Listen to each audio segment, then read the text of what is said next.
মা তোমাকে খাবার খেতে ডেকেছে। তাড়াতাড়ি চলো না বাবা, খুব খিদে পেয়েছে। মারে, যদি তোদের এতই খিদে লেগে থাকে তাহলে তোরা গিয়ে খেয়ে নে। না, খিদে তো পেয়েছে, কিন্তু তোমার সাথেই খাবো। ঠিক আছে, তাহলে 2 মিনিট দাঁড়া, আর অল্প কাজ আছে, আমি সেরে যাচ্ছি। ঠিক আছে বাবা, তাড়াতাড়ি করো, নাহলে খাবার ঠান্ডা হয়ে যাবে। কাবেরীর কথা শুনে হরি হাসলো আর তারপর তাড়াতাড়ি কাজ করতে লাগলো। এই গল্পটা হলো হরির দুই মেয়ে কাবেরী আর কৃতির। দুই বোন বাবা হরি আর মা গীতার সাথে গ্রামে থাকতো, যেখানে ওদের বাড়ির সামনেই ওদের বড় ক্ষেত ছিল, আর ক্ষেতের পাশে একটা বড় পুকুরও ছিল। আর ওই দিন যাবার সময়, বাবা, এই ক্ষেতটা তো আমাদের কাজের জিনিস, কিন্তু এই পুকুরটা তো কোনো কাজেই লাগে না, ওটাকে বিক্রি করে দাও না কেন? আর ওই পুকুর বিক্রির টাকা দিয়ে আমরা অনেক দামি দামি জিনিস কিনবো। এইটা কখনো করবি না মা। এই পুকুরটা তোদের ঠাকুরদার শেষ স্মৃতি। জানিস, অনেক বছর পরিশ্রম করে উনি এই পুকুরটা তৈরি করেছিলেন। কি সত্যি? উনি একলাই এত বড় পুকুর কেটেছিলেন? কথা বলতে বলতে হরি আর তার দুই মেয়ে বাড়িতে চলে আসে। হরির বউ গীতা সবার জন্য খাবার বেড়ে দেয়, আর সবাই মিলে একসাথে খেতে বসে। আর খেতে বসে, বাবা বলো না তারপর কি হয়েছিল? আচ্ছা, তাহলে তোমরা দুজন পুরো কাহিনী শুনতে চাও? হ্যাঁ বাবা, বলো না। তাহলে শোনো। অনেক বছর আগের কথা, একবার আমাদের গ্রামে অনেক ভয়ঙ্কর এক খরা দেখা দিয়েছিল। আর ওই খরার পরিস্থিতিতেও তোমাদের ঠাকুরদাদা হার মানেননি। ওই বছর বৃষ্টিও হয়নি, তাই কারুর কাছে কোনো কাজও ছিল না। তারপর কি হলো বাবা?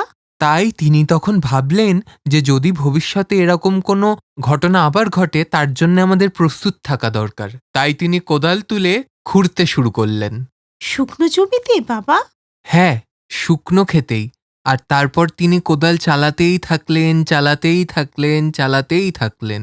গ্রামবাসীরা ভাবল উনি পাগল হয়ে গেছেন, কিন্তু তা তো ছিল না। আর তারপর সেটা বড় গর্ত হয়ে গেল, আর তারপর দেখতে দেখতে সেটা পুকুর হয়ে গেল। তারপর কি ওই পুকুরে জল বেরোলো? এত সহজেই কি জল আসে মা? তারপর তিনি কিছুদিন অপেক্ষা করলেন। তারপর বৃষ্টি এলো, এবং তাতে ওই গর্তটা একটা বড় পুকুর হয়ে গেল। তখন গিয়ে গ্রামবাসীরা বুঝল যে বাবা বৃষ্টির জলের সংরক্ষণ করেছেন, যেটা পরের বছরের বর্ষাতে সবার কাজে আসতো। এই ছিল তোমার দাদুর পুকুরের কাহিনী। আরে বাহ, দাদু তো কামাল করে দিয়েছিল। হ্যাঁ, তা তো ঠিক। দেখো, আজ তোমাদের দাদু নেই, কিন্তু সেই পুকুর রয়েছে, এবং তার দেওয়া শিক্ষা, বিপদে কখনো হার মানতে নেই, সেটা আজও আমাদের সাথে আছে। হ্যাঁ বাবা, তুমি ঠিক বলেছ। গল্প যদি শেষ হয়ে থাকে তাহলে সবাই খাবার খাও, খাবার তো ঠান্ডা হয়ে গেল, সে কখন খেতে দিয়েছি। বাবা, মা তো খুব রেগে আছে মনে হচ্ছে। কোনো ব্যাপার না, বিপদে হার মানতে নেই, কিন্তু তাড়াতাড়ি খেয়ে নাও, নইলে আবার বিষয়টা হাতের বাইরে বেরিয়ে যাবে। এই শুনে কাবেরী আর হরি হাসতে লাগলো। এইভাবেই অনেক বছর কেটে গেল। এরপর এক বছর গ্রামে খরা দেখা দিল। পরিবারের জন্য খুব সমস্যা দেখা দিল, আর হরিরও একটা রোগ দেখা দিল। গরমে আর রোগে হরি আর পুকুর দুটোই শুকাতে লাগলো। হরির শরীর দিন দিন আরো খারাপ হতে লাগলো। মা, তুমি চিন্তা করো না, আমরা বাবাকে শহরে নিয়ে যাব, আর ওখানে ভালো ট্রিটমেন্ট হবে। কিন্তু এত টাকা কোথায় আমাদের কাছে? আমরা ধার নিয়ে নেব মা, আমি এখনই গিয়ে মহাজনের সাথে কথা বলছি। ও খুব বদমাইশ কীর্তি, সামলে যাস মা। কীর্তি মহাজনের কাছে গিয়ে নিজেদের ঘরের সমস্ত অবস্থার কথা জানায়। হ্যাঁ, হরি ভালো লোক, তাই আমি তোমাকে ধার দিচ্ছি, কিন্তু বিনিময়ে তুমি বন্ধক কি রাখবে বলো? কি রাখবে? ভানু সিং বাবু, আমাদের কাছে শুধুই একটা পুকুরই আছে। আরে ওই নালার মতো পুকুরের আমি কি করব? ওর বদলে তো কেউ 1 আনাও দেবে না। একটা কাজ করো, তুমি আমাকে তোমাদের ক্ষেতের কাগজপত্র দিয়ে তার বদলে 2 লাখ টাকা নিয়ে যাও। কৃতি নিজের জমিটা বন্ধক রাখতে চাইছিল না, কারণ ওটাই ওদের উপার্জনের উৎস ছিল। কিন্তু অনিচ্ছা সত্ত্বেও কৃতি জমির কাগজ দিয়ে দেয় আর বিনিময়ে 2 লক্ষ টাকা নিয়ে নেয়। মা, তুমি আর চিন্তা করো না, দেখবে বাবার চিকিৎসা খুব ভালো হবে আর বাবা আগের মতো সুস্থ হয়ে যাবে। হ্যাঁ রে মা, ভগবান করে এরকমই হোক। কিছুক্ষণের মধ্যেই পুরো পরিবার বাসে করে শহরের উদ্দেশ্যে বেরিয়ে পড়ল। হাসপাতালে ডাক্তার পরীক্ষা করে বলল যে হরির কিডনি খারাপ হয়ে গেছে আর তার চিকিৎসার জন্য 4 লক্ষ টাকা লাগবে। এই শুনে দুই বোন খুব চিন্তায় পড়ে যায়। ওরা ভাবতে থাকে যে বাকি টাকা কিভাবে জোগাড় হবে। কীর্তিমা, তুই একটা কাজ কর, তুই কাবেরীকে নিয়ে গ্রামে যা। ওখানে ছোট ঘরে একটা পুরনো সিন্দুক আছে, যাতে কিছু রূপোর গয়না আছে। ওগুলো তাড়াতাড়ি নিয়ে আয় মা। কিন্তু মা, ওতে কি হবে? আরো 2 লাখ টাকা যে লাগবে। আরে কিছু তো হবে, বাকিটা দেখা যাবে। মায়ের কথা শুনে 2 বোন বাড়িতে চলে আসে, আর বাড়ি এসে ওরা ওই সিন্দুকটা খোলে। এই প্রথমবার ওরা ওই সিন্দুকটা খুলেছিল। সিন্দুকটা খোলার সাথে সাথেই অনেক ধুলো বেরোয়। এরপর ওরা তার মধ্যে একটা লাল রঙের পুডলি দেখতে পায়, যার মধ্যে গীতার কিছু গয়না ছিল। হে ভগবান, এখন মায়ের বিয়ের গয়নাও আমাদেরকে বিক্রি করতে হবে। আমাদের সাহায্য করো ভগবান। কীর্তির চোখে যখন জল ছিল, তখন কাবেরীর নজর সিন্দুকের নিচে একটা কাঠের দিকে ছিল। ওই কাঠটা সরাতেই সে একটা বাক্স দেখতে পেল। দিদি, এটা কি? আর এটাকে লুকিয়ে রেখেছে কেন? জানি না, দেখি এটাকে খুলে দেখি। কৃতি বাক্সটা খুলে দেখে যে ওর মধ্যে একটা চিঠি আর একটা চাবি রাখা আছে, যে চিঠিটা ওদের দাদু ওর বাবার জন্য লিখেছিল। কীর্তি চিঠিটা পড়তে শুরু করলো। বাবা হরি, আমি জানি যে তুমি আমাকে খুব ভালোবাসো, কিন্তু আমার যে বয়স হয়েছে রে বাবা, আমি আর বাঁচব না। তুই তোর সারা জীবনের সঞ্চয় আমার চিকিৎসার জন্য খরচ করে ফেলেছিস। তাই ভবিষ্যতের কথা ভেবে আমি তোর কাছ থেকে একটা কথা লুকিয়ে রেখেছিলাম, যাতে সেটা বিপদে তোর কাজে দেয়। পুকুরটা খোঁড়ার সময় আমি একটা জিনিস পেয়েছিলাম, এই হচ্ছে তার চাবি। মনে রাখবি, এটা আমার হৃদয়ের চাবি, যা তোর সমস্ত দুঃখ কষ্ট দূর করে দেবে। দিদি, তাহলে কি দাদু টাকার গয়না লুকিয়ে রেখে গেছে? হ্যাঁ রে, তাই তো মনে হচ্ছে। নাহলে তুই ভাব, দাদুর কাছে এমন কিছু ছিল যা দিয়ে সে নিজের চিকিৎসাটা করাতেই পারতেন, কিন্তু উনি সেটা আমাদের জন্য রেখে নিজের প্রাণের বলিদান দিয়েছেন। প্রশ্ন হলো, বাবা কি এটা জানতেন না? বাবা কি করে জানতো দাদু যে বাক্সটা লুকিয়ে রেখে গেছেন? সে তো ভালো যে আজকে আমার নজর পড়ল, কিন্তু দিদি, চিঠিতে এ কেমন জটিল ধাঁধা। আর আমরা দাদুর হৃদয় কোথা থেকে পাবো? আরে বোকা, উনি কোনো একটা দিকে ইশারা করছেন। দাদু কি বলেছেন? চাবিটা ওনার হৃদয়ের, আর দাদুর হৃদয়ের সব থেকে কাছে কে? বাবা। কিন্তু বাবাকে কি চাবি লাগানো যাবে? অন্য কিছু একটা ভাব। হ্যাঁ দিদি, দাদুর হৃদয়ের সব থেকে কাছে হচ্ছে ওই পুকুরটা। হ্যাঁ হ্যাঁ, ওটাই। বাহ, এই না হলে আমার বোন একদম ঠিক। কিন্তু এত বড় পুকুরে আমরা চাবিটা কোথায় লাগাবো? ভাব কাবেরী, ভাব। দিদি, চাবি নিশ্চয়ই তালাতে লাগবে, আর তালা নিশ্চয়ই কোনো জিনিসের সুরক্ষা করছে। হ্যাঁ, যেমন পুরনো সিন্দুক। সেই সিন্দুকটা কোথায় হতে পারে? এটা কি করে জানতে পারবো? পুরো পুকুরটা খুঁজে দেখতে তো অনেক সময় লেগে যাবে। হ্যাঁ, ডাক্তারবাবু তো তাড়াতাড়ি পয়সার জোগাড় করতে বলেছে। কি করব বলতো? হ্যাঁ রে, বুঝতে পেরেছি। দাদুর বুদ্ধিকে না মানতে হবে। মানে উনি একটা ধাঁধায় 2টো উত্তর দিয়েছেন। দেখ, ওনার হৃদয় মানে পুকুর, আর হৃদয় কোথায় থাকে? শরীরের মাঝখানে। তাই আমরা রাতে পুকুরের মাঝখানে ঘুরবো। বা দিদি, তোমার কি বুদ্ধি! কিন্তু এ কথাও মানতে হবে, দাদুর বুদ্ধিও কিছু কম ছিল না। আর দাদু এটাও বুঝতে পেরেছিল যে তার আগামী প্রজন্ম খুব বুদ্ধিমান হবে। তাই তো দাদু এই ধাঁধাটা লিখে গেছেন। কাবেরীর কথা শুনে কীর্তি মুচকি হাসলো, আর রাত্রিবেলা পুকুরের মাঝখানে ওরা ঘুরতে শুরু করলো।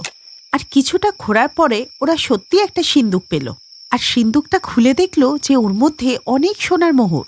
দিদি, এগুলো কি সোনার মোহর? হ্যাঁ রে বোন, দাদু ঠিক বলেছিল যে সব সমস্যার সমাধান হয়ে যাবে। দাদু চলে গেছে ঠিকই, কিন্তু দাদুর জন্যই আমাদের সব দুঃখ দূর হয়ে গেল।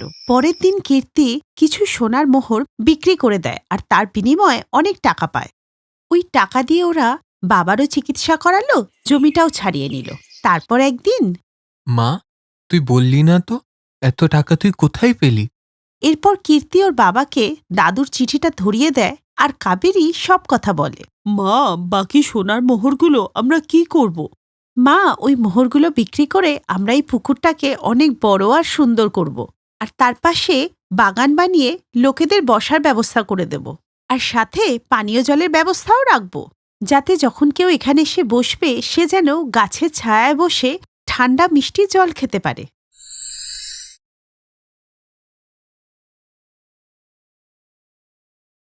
শহরের এক কোণে থাকা আদর্শ পাড়া তার নামের মতো একেবারেই ছিল না, কারণ এই পাড়ার অলিগলিতে এমন যুবক আর বৃদ্ধদের দেখা যেত যাদের প্রত্যেক দিনই কোনো না কোনো নতুন জিনিস দেখতে ইচ্ছা করত। সেই জন্য এই পাড়াকে লম্পট পাড়া বললে খুব একটা ভুল হবে না।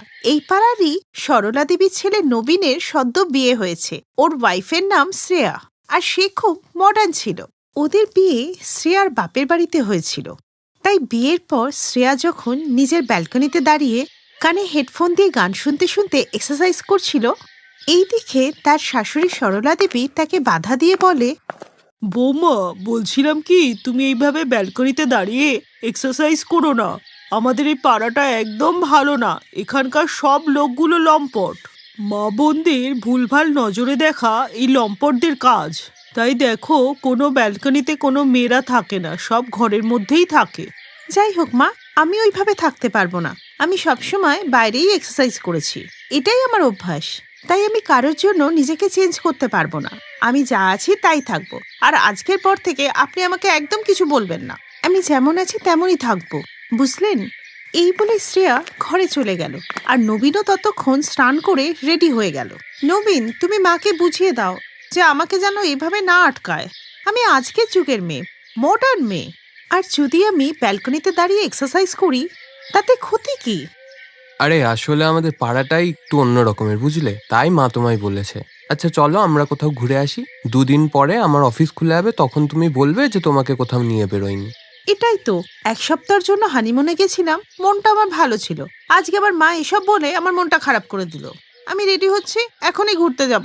ঘরে না দমটা বন্ধ হয়ে যাচ্ছে। শ্রেয়া যখনই রেডি হতে যাচ্ছিল, তখনই সরলা দেবী জলখাবারের ট্রে নিয়ে এসে উপস্থিত হন। বৌমা, আমি তোমার জন্য গরম গরম আলুর পরোটা বানিয়েছি। সরি বৌমা, তোমাকে আমি অনেক কিছুই বলে ফেললাম।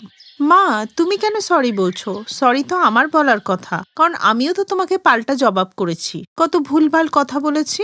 আজকে তুমি প্রমিস করো, এই পাড়ার লোকেদের নিয়ে আমরা দুজনের মধ্যে কোনো ভুল বোঝাবুঝি করব না, ঝগড়া করব না। হ্যাঁ বৌমা, প্রমিস। আজকের পর থেকে আমি আর তুমি একদম ঝগড়া করব না, পাড়ার লোকেরা যে যা বলুক। ওই দিন থেকে শ্রেয়ার শাশুড়ি আর শ্রেয়াকে কিছু বললেন না, কারণ উনি বুঝলেন যে যুগ পাল্টাচ্ছে। তাই আজকের বৌমারা ঘরে আর বন্দি হয়ে থাকে না। শ্রেয়ার স্বভাব খুব ভালো ছিল, আর ও সরলা দেবীকেও খুব সম্মান করত। তাই ওদের সম্পর্কটা খুবই মধুর ছিল। কিন্তু যাই হোক, লম্পট পাড়ার কিছু লোকেদের স্বভাব কি আর পাল্টাবে? ওরা তো সবসময় এই সুযোগে থাকতো যে কখন শ্রেয়া একটু বাইরে বেরোবে আর ওরা শ্রেয়াকে দেখবে আর ভুলভাল কথা বলবে। এরকমই একদিন যখন শ্রেয়া বাড়ি থেকে বেরোলো, তখনই পাড়ার দোকানে দাঁড়িয়ে লম্পট ছেলেরা ওকে নিয়ে আজে বাজে কথা বলছিল। একেলা বাজারে যেও না, কারণ নজর লেগে যেতে পারে। আরে ভাই, আজকাল না বাজারে ব্লু জিন্স খুব চলছে, বুঝলি। আমিও ভাবছি একটা কিনে নি, তাহলে ম্যাচিং ম্যাচিং হয়ে যাবে। শ্রেয়া কিছুই বলল না, ও চুপচাপ করে মার্কেটে চলে গেল। ওকে প্রায় এসব আজে বাজে কথা শুনতে হতো, কিন্তু শ্রেয়া এসবে পাত্তা না দিলেও নবীন সবটাই লক্ষ্য করছিল। মা, আমি ভাবছিলাম ওই যে মডার্ন কলোনিতে যে নতুন ফ্ল্যাটগুলো হচ্ছে না, একটা নিয়ে নি। এই পাড়ায় থাকতে না আর ভালো লাগে না, এখানকার পরিবেশ খুব বাজে হয়ে গেছে। এই বাড়িটা ছেড়ে দিবি? আচ্ছা ঠিক আছে। শ্রেয়া দেখল যে বাড়ি বদলের নাম শুনে ও শাশুড়ির মনটা একটু উদাস হয়ে গেল। আসলে সরলা দেবী তার বাড়িটাকে খুবই ভালোবাসতো, আর কেনই বা বাসবে না? যে বাড়িতে সে দীর্ঘদিন বাস করেছে, সেই ঘরকে ছাড়তে কার মন করে? কিছু লোক পাড়াতে থাকতেই পছন্দ করে, ওরা ফ্ল্যাটে যেতে চায় না। তেমনি সরলা দেবী, কারণ সরলা দেবী বিয়ে করে এই বাড়িতেই বউ হয়ে এসেছিলেন, আর ওনার ইচ্ছে যে শেষ দিন পর্যন্ত উনি এই বাড়িতেই থাকবেন। তাই এই বয়সে এসে বাড়িটা ছাড়া তার কাছে খুবই দুঃখজনক ঘটনা ছিল। আসলে সমস্যাটা বাড়ির ছিল না, ছিল পাড়ার, কারণ ওখানকার লোকেরা নিজেদের মানসিকতা বদলাতেই চাইতো না। এরপর শ্রেয়া নবীনকে এই ব্যাপারটা বুঝিয়ে বলল। এরপর একদিন যখন নবীন কিছুদিনের জন্য অফিসের কাজে বাইরে গিয়েছিল, ওই দিন মাঝরাতে ব্যানার্জি বাবুর বোর কান্নায় সারা পাড়া জেগে ওঠে। চিৎকার শুনে সবাই বাইরে আসে আর কথা বলতে লাগে। এইসব শুনে প্রিয়া তার শাশুড়িও ব্যালকনিতে এলো।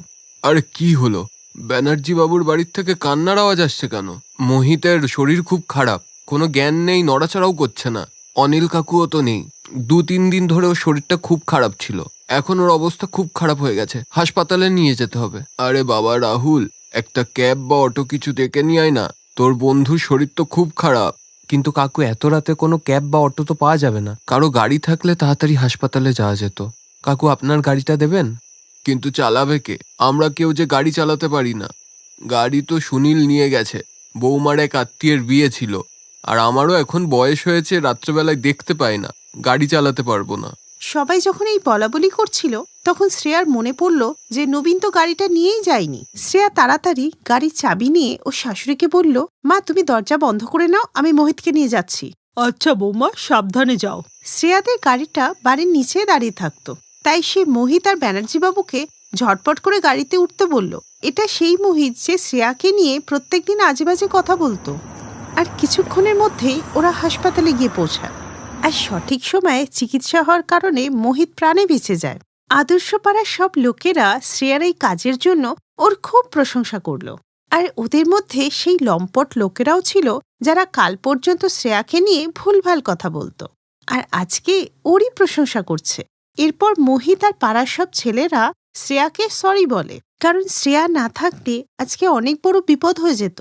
ওই দিন থেকে পাড়ার লোকেরা মিলে লম্পট পাড়া এই ট্যাগটা সরিয়ে দিল, আর লম্পট পাড়া আবার আদর্শ পাড়া হয়ে গেল।